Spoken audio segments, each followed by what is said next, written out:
Whether you're just starting your online store or you've been running it for a while and you're ready to scale, you're going to need funding.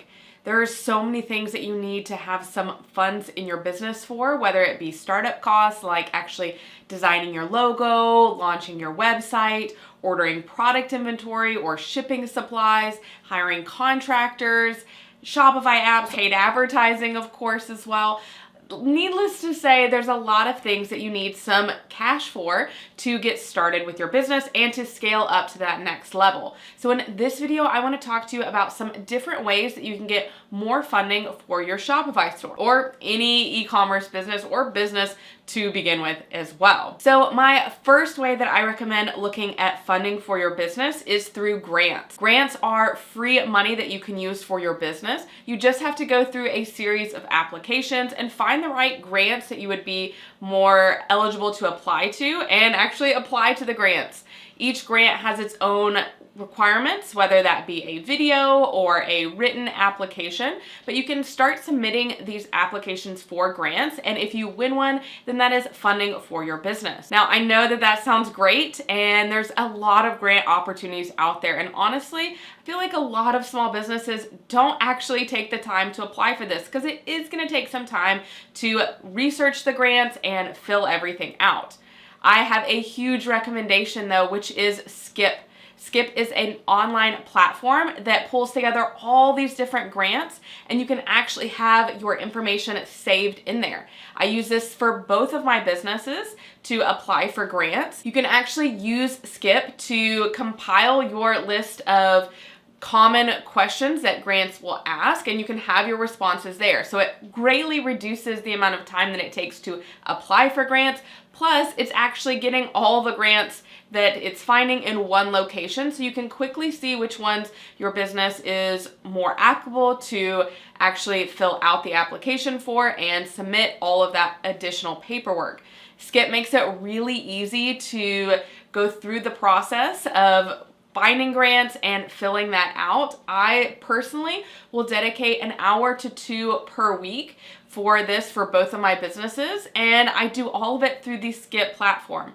I have other different platforms that I use as well, but I find that Skip is really helpful and has a large variety of grants that makes it really easy to add this in as an additional way that you can keep trying to get funding for your business. I will put a link below if you want more information about Skip, and you can start applying for grants right away. Okay, so the next option for getting funding for your store is actually using working capital. This can be really helpful to fund any kind of costs that come your way, especially when you're scaling up your business. You may have different product inventory costs that you need to fund, or shipping costs, or vendor invoices, or you name it. There's so many expenses, especially when you look into marketing as well. And having working capital on hand, either in the bank account or something that you can easily access, is really, really helpful. For working capital, I recommend Clearco. Clearco is a great option that provides quick funding in less than 24 hours for your business. It requires zero collateral and is non-dilutive, so that means you're not actually giving up equity in your business to get these funds. With Clearco, you just need to add in some quick information to see what kind of funding you can apply for, and add in your information and stats from your Shopify store. This is really helpful to quickly give you an answer of how much funding you have available that you can use for your store, but you don't have to use it right away. You can pull it out whenever you need it based on different vendor invoices, logistics, fulfillment, shipping, anything like that that you need it for, and it can fund those vendor invoices. Best of all, Clearco offers predictable payments so that you can easily understand your cash flow and know exactly how you need to be paying things to keep moving your business forward and keep ahead of all of your expenses. I'll link below some additional information for Clearco as well, and you can find out if you qualify for funding in just 2 minutes with their online assessment, so make sure to check that out if you're interested. The next way to get funding for your Shopify store is through an SBA loan. So this is through the government for the Small Business Administration, and this is a type of loan that is specifically for small businesses, and it has a little bit more of kind of some pros and cons with that. So some pros are that you can have a larger amount that you get a loan for. So this is a more traditional loan, so there's a lot of additional paperwork and steps to work through versus the working capital like with Clearco that I already mentioned. So SBA loans are up to $5 million in funding and offer lower interest rates and lower repayment terms as well. That can be really helpful depending on the size and scale that you're needing for funding for your business. However, there is some cons with that. It's a longer application process to get an SBA loan, as well as you are going to have to put some collateral on the line. So things like your house or other assets that you have to fund these types of loans. So it is a bit different than Clearco, which offers the working capital that I mentioned previously.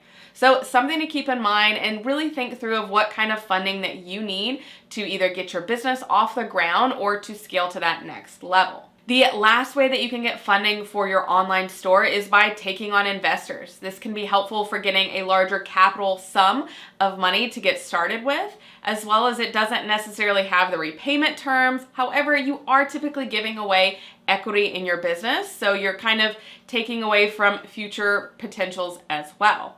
Plus, you're also diluting a little bit of the ownership. So you're not the only one getting to make decisions for your business, and you're now having to listen to a board of directors or investors as well to make these different decisions for your business. So there's some pros and cons to having investors as well, and it really depends on where you're wanting to go with your business and the overall vision that you have and where you're actually wanting to scale this, what kind of products you have, and where you're looking to go for the future. Taking on investors can provide other options though, like other valuable connections through the investors and their network, so still something to keep in mind.